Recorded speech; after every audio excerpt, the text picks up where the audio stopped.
Hey everyone, so I have another book review today, and this is the Loose Women Book of Lovely Mums. Now, I am a massive fan of Loose Women. It's been very key in my life for 4 years now, but I'm worrying about the show a lot. They are churning out merchandise at a really great rate. You know, they have these, they have the CDs, they're selling the cups now. They are just really trying to find more ways to make money, and I do worry that the show is losing budget somehow. Now, I don't know how that's possible because loads and loads of people love and watch it, but you know, I do kind of worry that something's going wrong. Nonetheless, I'm still buying all their merchandise, of course I am, and this one is one of their latest pieces. Now, the first book they did was really nice, the second was okay, the third was a bit meh, and this one is kind of the same. It is targeted at mums, so you can kind of read it and share your stories with the panellists.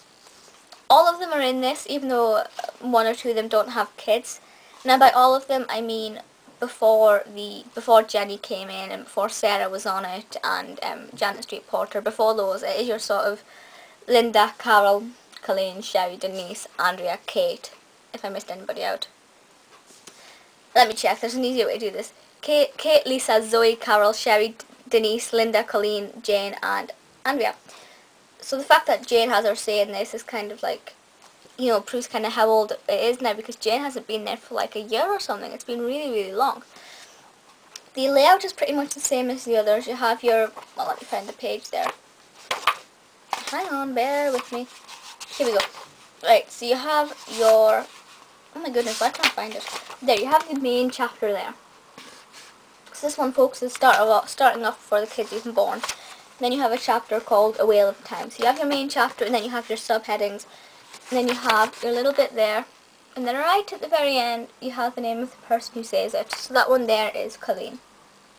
So in a way it's kind of nice that they've done it that way rather than saying Colleen and then the text, because it lets you read it, and as long as you don't look ahead you're kind of wondering which one it is and which panellist it could be. Sometimes I guessed right, sometimes I didn't. Some of the things in here though I haven't heard of, so that's kind of nice, but most of them I remembered. So they still aren't sitting down at a table being asked these questions and delivering their answers. What really annoyed me is that they used one which is so old. There's a favourite episode of mine which is somewhere on YouTube, but I'm not sure where it is, where, and this was the Jackie Brambles days, so we're talking like 2 years ago, which is, you know, I miss Jackie on the show a lot, I really do. And Jackie was talking, they were talking, well, kind of among themselves actually, and Colleen said to Jackie something about how they didn't stay in their cots. You know, when they get older, kids don't tend to stay in their cots. And that is still in this. And I believe that has been in every single Loose Women book, that one quote. Whereas in this one, it implied that Colleen was talking to somebody else, whereas she was actually talking to Jackie. So they're kind of mixing up quotes and really messing with our minds, actually. If you can remember specific quotes, then you find that they're in this, but in a different way. It's really kind of hard to get your head around. So I am a bit disappointed that they have quite a lot of recycled quotes in this that big fans of the show will know.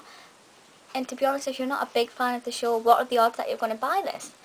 It's an alright book, but it's not the most interesting. I mean, it's not long, it's not very big. You can see there's not much writing on one page. And there's, let me check specifically, 220 something pages in it. So it's not going to take you too long to get through it, especially if you're only reading the quotes of the people, the panellists that you like. I read pretty much all of them. But sometimes you think, hang on, I've read this one already, so you can just skip past it. Some of the stories are interesting, some of the anecdotes are a bit, you know, I don't really care, to be honest. But it's alright. It RRPs at, goodness knows how much actually, $9.99, but I don't think it's that much in the shops. It's definitely not that much on Amazon. So if you're a fan of Loose Women, get it. Do definitely get it. But if you're not really a fan and you don't really care about this sort of thing, then I'm not going to try and persuade you to buy it, because it's not the best thing. The quality of their books are slowly going downhill with each publication, so fingers crossed the next one they have, if they have another one, is going to be okay. But that is it for just now. Please feel free to comment and let me know your thoughts. So I will see you all next time. Bye!